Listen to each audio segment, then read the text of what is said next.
And I'm just crazy about this Bobby down. He sings from the heart, which is highly necessary when you haven't got a voice.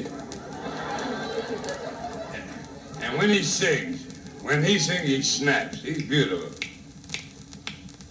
One of the greatest snapping singers I ever heard in my life. Snaps a hell of a song, this kid.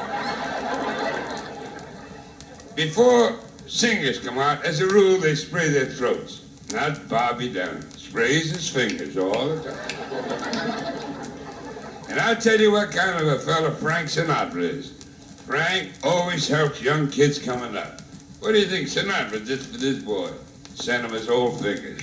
That's a heart, isn't it? And I know he worked very hard for Mr. Kennedy during this past election. And Kennedy is going to repay him, because I know for a fact Kennedy is going to go to Congress and ask them to repeal the Mann Act, the kind of Sinatra. That's a heart, isn't it? Hey, did I tell you about the queer pickpocket who left the wallet in the pants but took out the owner?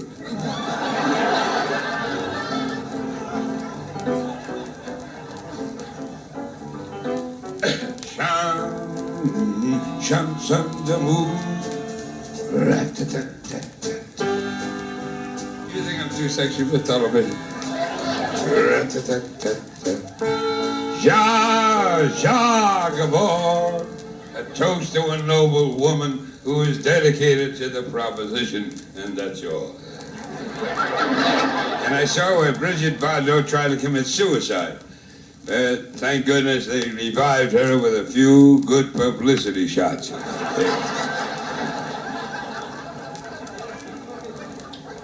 May I quote the words of Robert Louis Stevenson, who said to his son Adelaide, Adelaide Stevenson, who has a great genius of saying the right things at the right time to the wrong people.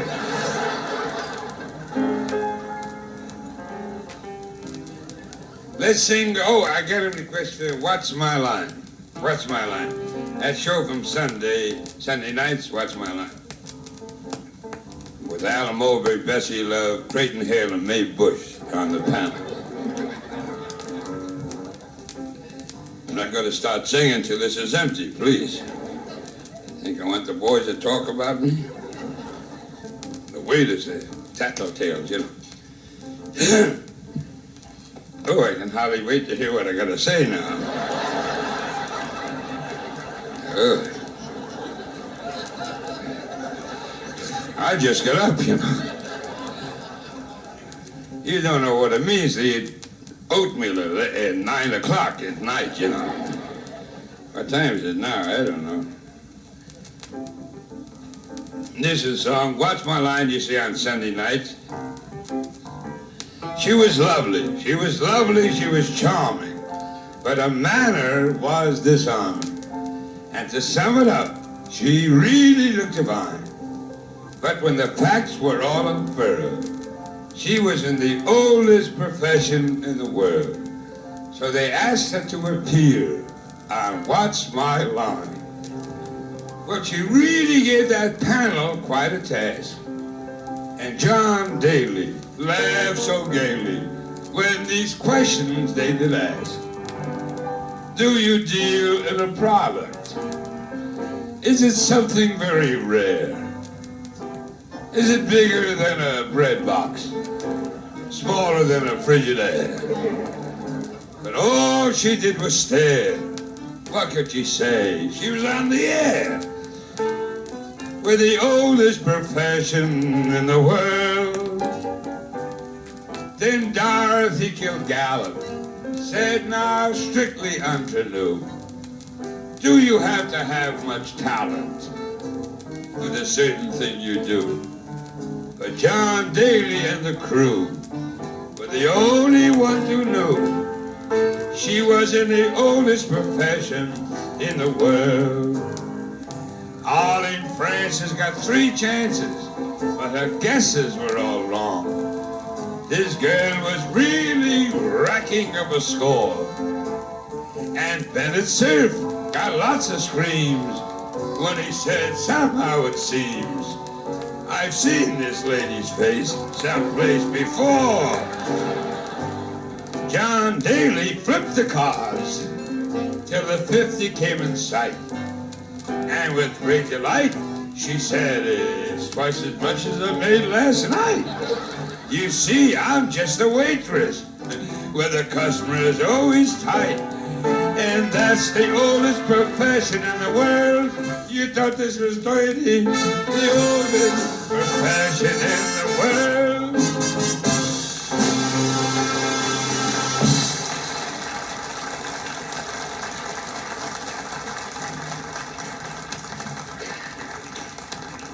Thank you, ladies and gentlemen. And I'm so happy, ladies and gentlemen, I just signed a contract to do a Western on television.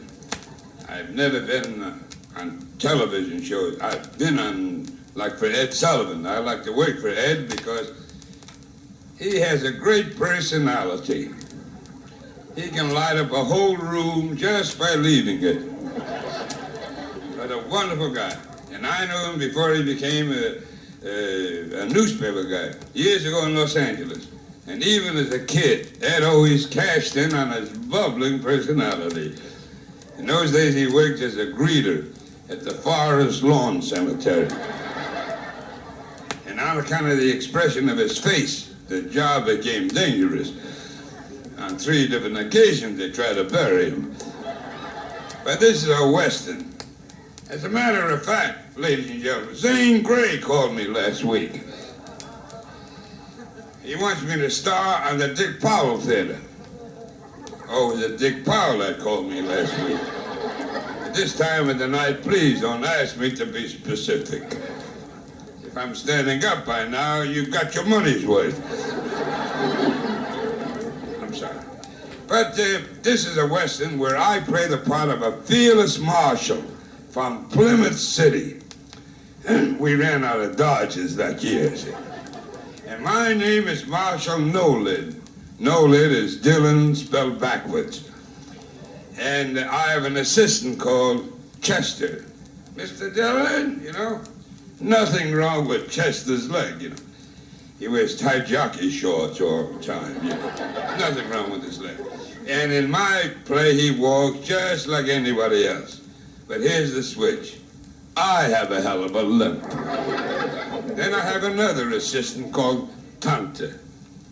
Tante used to be known as Tonto. And recently he had an operation in Denmark. And he came back as Tante. As if I haven't got enough troubles, I have to have an Apache fag on my hands. Well, one day, Chester and Tante, they walk in my office and they tell me that the terror of the West, Dirty Bill, he's drunk full of firewater. And he said he's going to gun me down on the streets at high noon. What do you think I'm going to sing, Babaloo? Now the tension starts.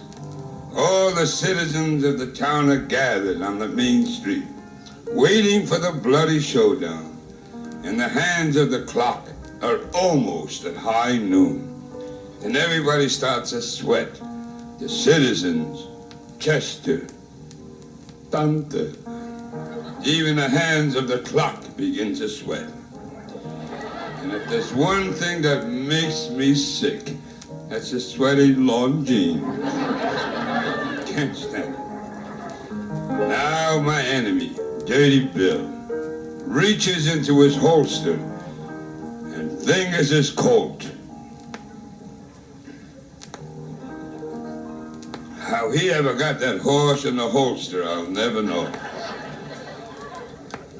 And everybody cracks up from sheer excitement. But I'm calm. I'm cool. I'm self-assured. I'm on a stagecoach 200 miles away. We're calling this series Frontier Yellow Belly. And we do a song in the series, a fast song called Ballerina. Ballerina. When you hold this, my dear? Thank you. And don't fool around, that's mine. Yeah? Vivo, boom, and no knuckles, just play with the tips, will you? Vivo, boom, boom. Drunk all the time, this piano player. Been with me over 20 years, and the funny thing, I never knew he drank till he came to work sober 4 weeks ago.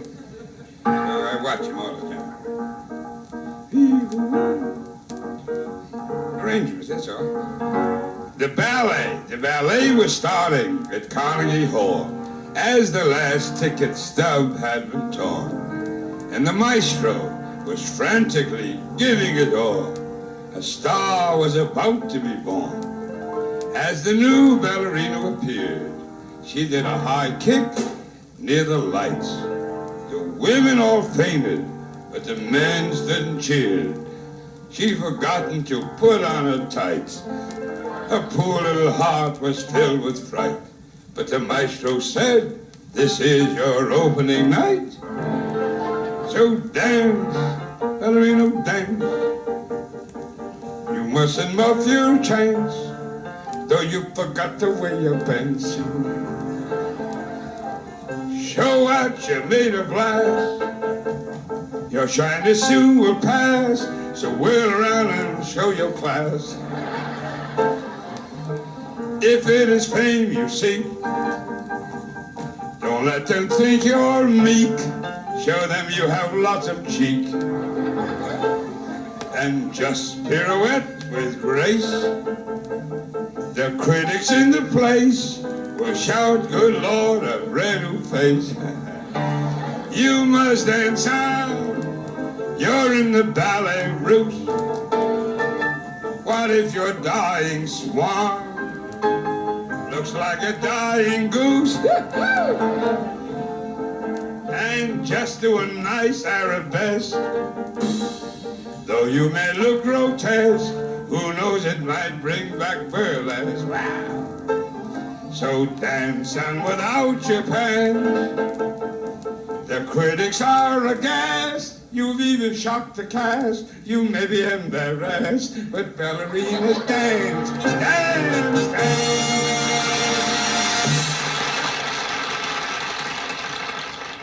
And may I quote the words of a fine philosopher, Oliver Fagworthy.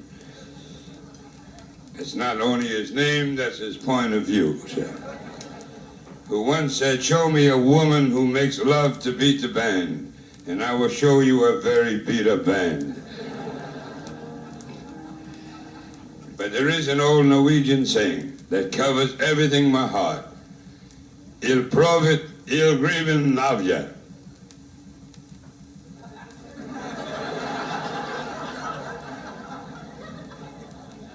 I saw this in a can of sardines. I don't know what it means. Must mean something, they wouldn't put it on. And please forgive me for taking a bit of a sip. I'm a fellow who believes in the good book. And the good book says, man shall not live by bread alone. And I'd rather be drunk than hungry. You know, there was a wise old prophet, John the Baptist, who once baptized the fish in the holy waters of Mount Sinai, when he said, "Holy mackerel, there's Andy."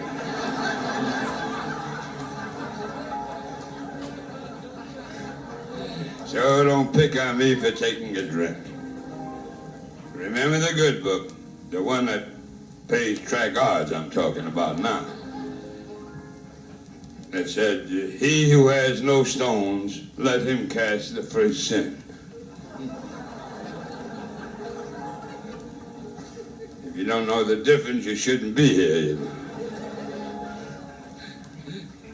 Oh, the new day, huh? Gee, that time passed so fast today. I feel like an old man. Let's have a drink for the old man, huh? Thank you. Cinquième diable, passaquin. It means you're only young once, but if you work it right, once is enough. Tête-à-tête. So yeah, speak French, tête-à-tête. That means tight brassiere, tête-à-tête. Thank you. Ouvre la porte. That means up with it, kid. That's it. What is this bit?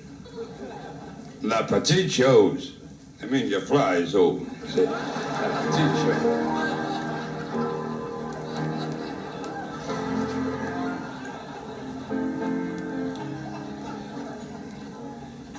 This great philosopher, Oliver Fagworthy, ladies and gentlemen, he said one thing that always remained in my noodle. It doesn't matter if you let money slip through your fingers, or even if you let love slip through your fingers. But if you let your fingers slip through your fingers, you're in trouble. Oliver Fagworthy. He was born, Oliver Fagworthy was born in 1900, died in 1904 from hardening of the arteries. And in the last few months of his life, he became very senile. And when he was a kid, his folks sent him to London. He was riding on a pony once, and he heard cries of help, help, coming from the palace. And Oliver Fagworthy rode right in with his horse. There was a dragon attacking the princess, and with one mighty swipe of his sword, cut the dragon's head off. Then Oliver Fagworthy did the noble thing. He attacked the princess himself. They don't make him like Oliver Fagworthy anymore. So thanks a million. Do you think I'm too tall for radio? And my dear friends, the time allotted me has expired. And as one rabbit said to the other rabbit, I think you ran too long. That was the American rabbit. There's a difference between the American rabbit and the French rabbit. The American rabbit goes hippity-hop. French rabbit goes lickety-split. Say, there's a difference here. And when you leave, please take it easy. The traffic around here is a little rough. If you drink like a fish, swim, don't drive. But if you have to drive, drink. That's the only way you'll face traffic with confidence. And my dear friends, let us all remember the most wonderful words from Lyndon Johnson. Senator Lyndon Johnson, when he made that speech, the acceptance speech, when he said, let's all get together and drink prune juice and keep America moving. Lyndon Johnson. And I hope Mr. Kennedy will remember the words of a wise statesman who said, talk soft, but carry a big stick. Rosa said that. I know it was Teddy Roosevelt, I know that, but I can't get a laugh with Teddy Roosevelt's name. And what's the difference, Teddy Roosevelt or Ruba Rosa? They were both rough riders. Well, I'm going to have one for the dressing room, may I? Sinatra did my life story, ladies and gentlemen, in a picture called The Joker is Wild. And those of you who saw the picture, it wasn't my true life story. Paramount couldn't get a liquor license. But it was a good picture. And besides, you saw the picture? Oh, fine. And besides Sinatra doing a great job, another wonderful actor, Eddie Albert, he played the part of Mr. Mack. Mr. Mack has been with me, as I told you, over 20 years. Unfortunately, he passed away 3 years ago. I ain't got the heart to tell him, you know. But I will always admire Eddie Albert for one thing. Before he went to work on the picture, he took 6 piano lessons just to be like Mr. Mack. And that's twice as many as he took. Then there were 2 girls in the picture, Jean Crane and Mitzi Gaynor. They were supposed to be in love with me in my early days of vaudeville. And I must have been stiff. I can't remember these bras at all. Yeah.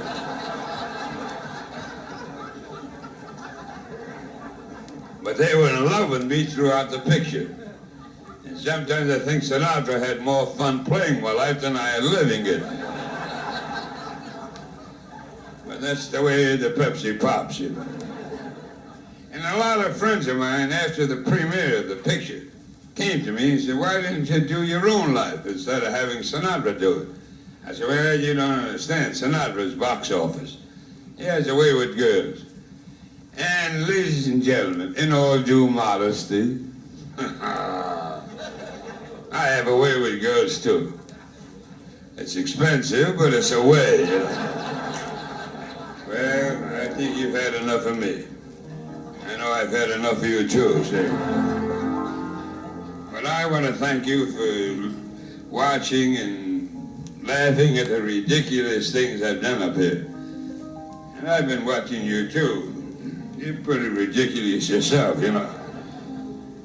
And so in the shank of the evening, when the swordfish begins to rust, and the herring begins to marinate, and even a matzah begins to boil, may I thank you very much and leave you with the words of another great American, Abraham Lincoln, who on his deathbed said to his wife, you and your goddamn theater parties.